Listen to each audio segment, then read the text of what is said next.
I was reading an article by Caitlin Gibson that appeared in the Washington Post. The name of the article was The Next Level. And what it talked about was video gaming. The next level is referring to that idea that I've got to get to the next level of this game. I've got to compete. And one of the interesting things in this article was not only that it talked about this gigantic boom in video gaming, but it also talked about some of the challenges that revolve around being addicted to video games, having to get to that next level. So it was critical of one of the things was social connections, that there weren't social connections for those that get so deeply involved in these games. But then on the other hand, it also talked about there's a different kind of social connection. They call them MMOs. MMOs, massively multiplayer online games, because so much of the gaming world is now done online.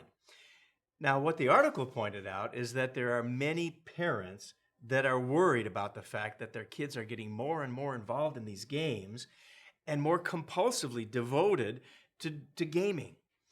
And so it talked about some of the aspects of trying to deal with that addiction and that compulsion to have to get to the next level.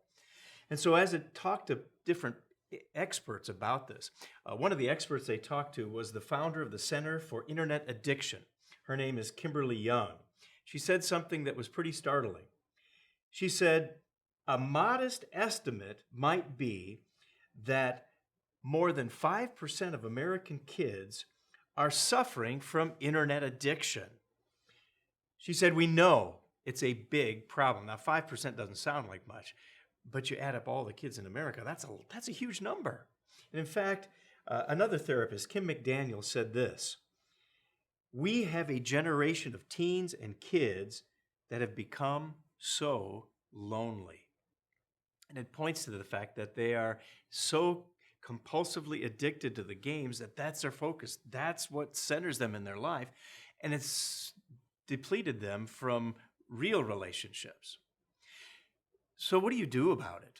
What do you do about it? Maybe if it's your kids, what do you do about those that may have that tendency?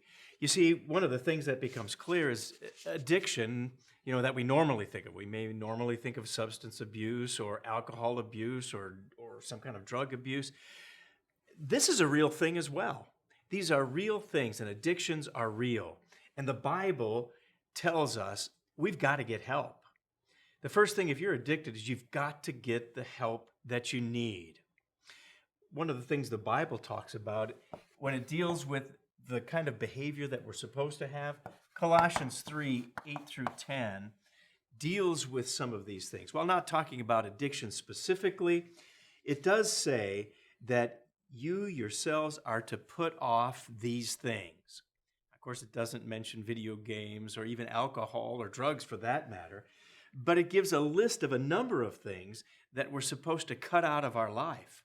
In fact, it goes on then to say in verse 10, to put on the new man who's renewed in knowledge according to the image of him who created him. So we're supposed to become like Christ. Now, in order to do that, we got to get the help that we need. And if it's a therapist, we need to get help. If it's getting closer to God, we've got to ultimately turn to him to get the spiritual help that we need in order to replace old habits, in order to be rid of the compulsions that can sometimes engage us. We've got to turn to God. And so what we learn from the Bible is addictions are real. They are actual. But you can overcome with the help of God. You can overcome with the help of God's Spirit. You can overcome by getting the help from people that you need in order to overcome these very things.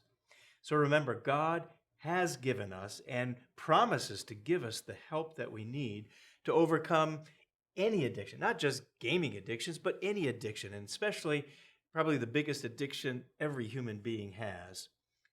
That's the addiction to sin. God promises to help us overcome. That's BT Daily. We'll see you next time.